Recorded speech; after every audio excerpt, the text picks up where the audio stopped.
What is up, Nailed It Show? We are so glad you're here. We have observed over the course of the past few years that our content has attracted a bunch of dreamers, people that have big goals, people that want to hit large revenue goals or make a huge impact in their community, or just in general have a massive vision for their life, which is absolutely awesome. But sometimes when you're in the process of building that, you can sometimes wonder what it would be like or what it takes to get to that next step. Sometimes we wonder what it would be like to have a conversation with someone who maybe has walked in those steps before us so that we could just ask them a few questions. Well, in this video, you'll have the chance to tune in on a conversation that Joseph Hughes, founder of Contractor Dynamics, has with Randy Hurtado and Corey Combs. What's really cool about these two gentlemen is that they have both had the opportunity and have worked hard to build multiple 8-figure companies. And so if that's something that you can relate to or something that you aspire to,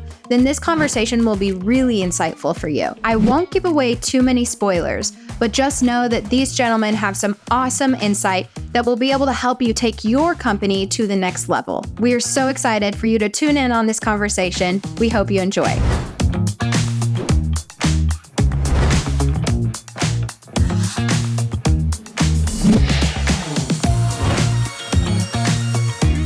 I am so pumped to have these two gentlemen here. We got Randy Hurtado, we got Corey Combs. They both happen to be on the CEO panel at RoofCon 2023. We're at right now.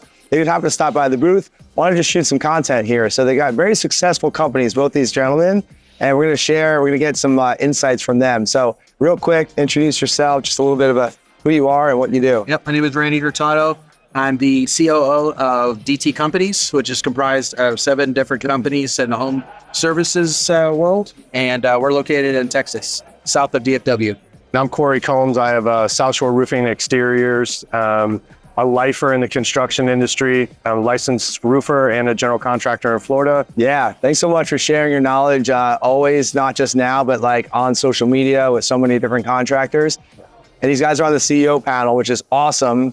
There's a lot of younger, newer companies, contractors at this event, and they might look at you guys and be like, oh, Randy's doing this, Corey's doing that. Yeah. I need to go back and do that, right? Well, these guys are multiple 8-figure a year contractors, right? So if you're just starting out, there's certain things you should do and maybe, aspire to different things.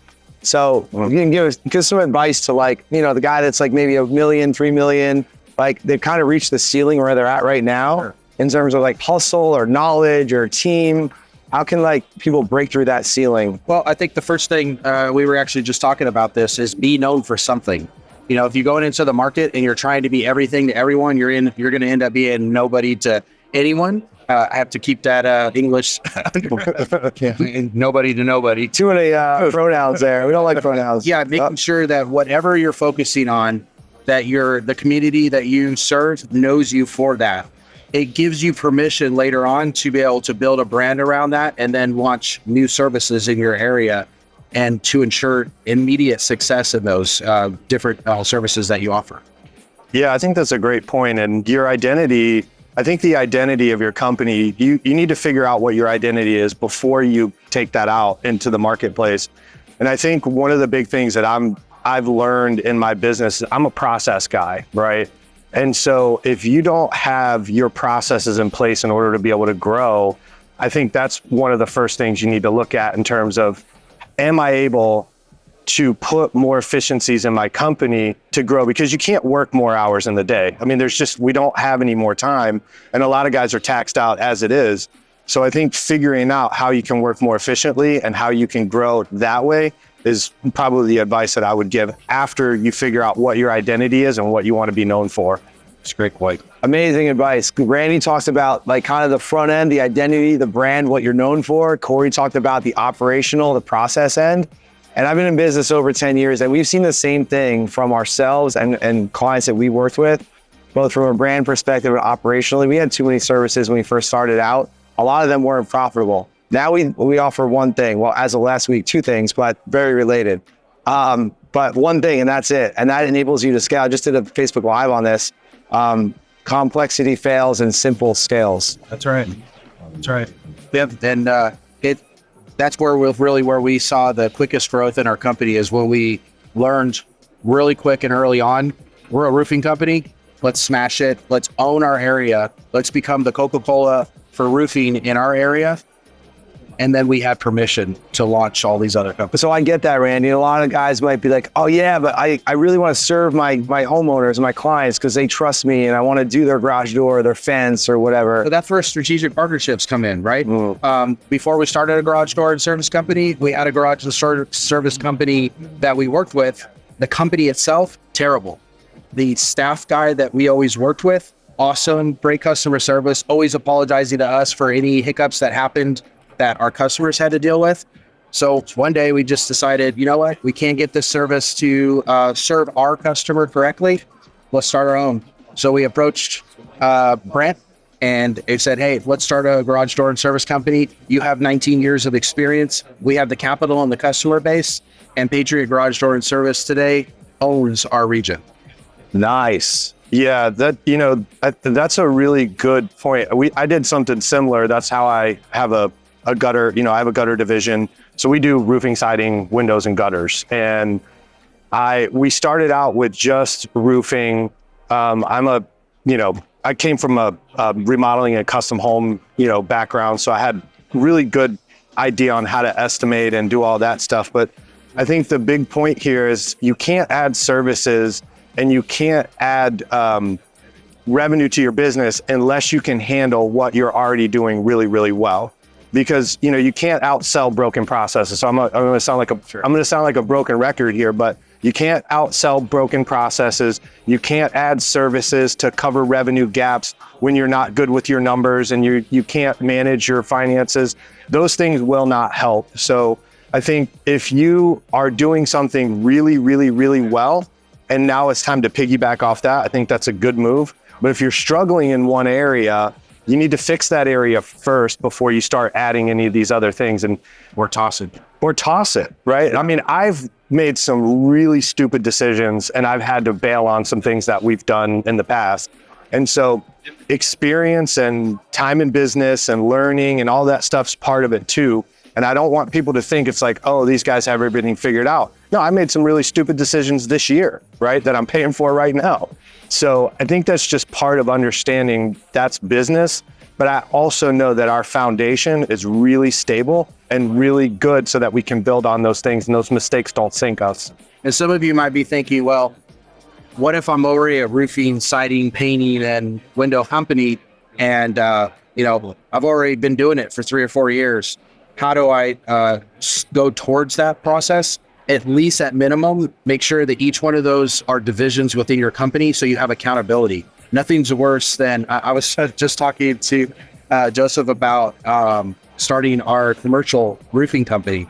For years, we joked with ourselves that we did commercial roofing. The reality is I couldn't tell you out of the total roofing revenue how much was commercial related and how much was residential until we finally decided to separate the two.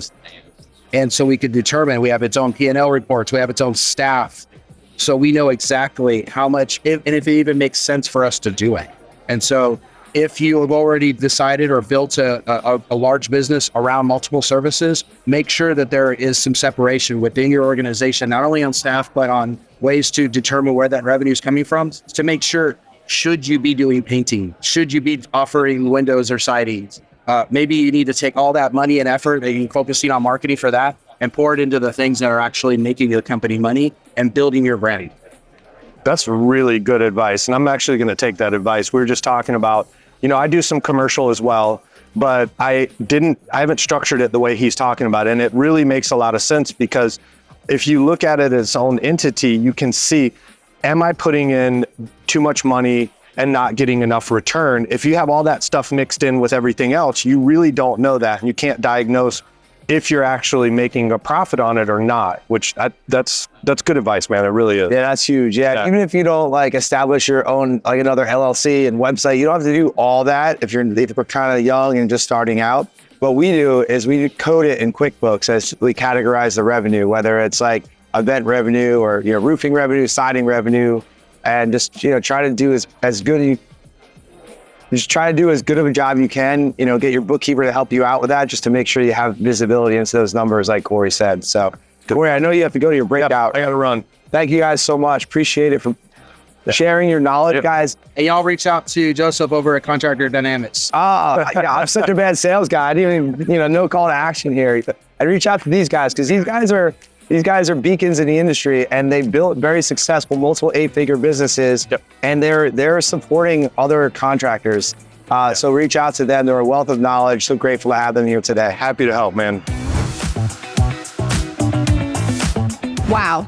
I hope you found that conversation as impactful as I did. My only complaint is that I wish it were a little bit longer. But don't worry, we will be sure to include the contact information for both Randy and Corey in the description of this video so that you can connect with them, network with them, and then also use them as a resource as you are building your company as well. As Randy said, if you want help building your brand, establishing your core identity so that you can add additional services or businesses and people will flock to those services, then feel free to reach out to Contractor Dynamics. This is something that we help clients with on a regular basis. Building a brand is what we are passionate about. So I'll be sure to leave our contact information in the description as well. Feel free to book a call with our team and we'll help you get started on what the next immediate step is in order to get going on building that brand and identity that both Randy and Corey talked about in today's video. We hope you got value from this awesome conversation. If you did, feel free to interact with this video, leave us a comment, or subscribe to our channel, and we will continue to produce content similar to this. We appreciate your time, and we hope you have an awesome rest of your day.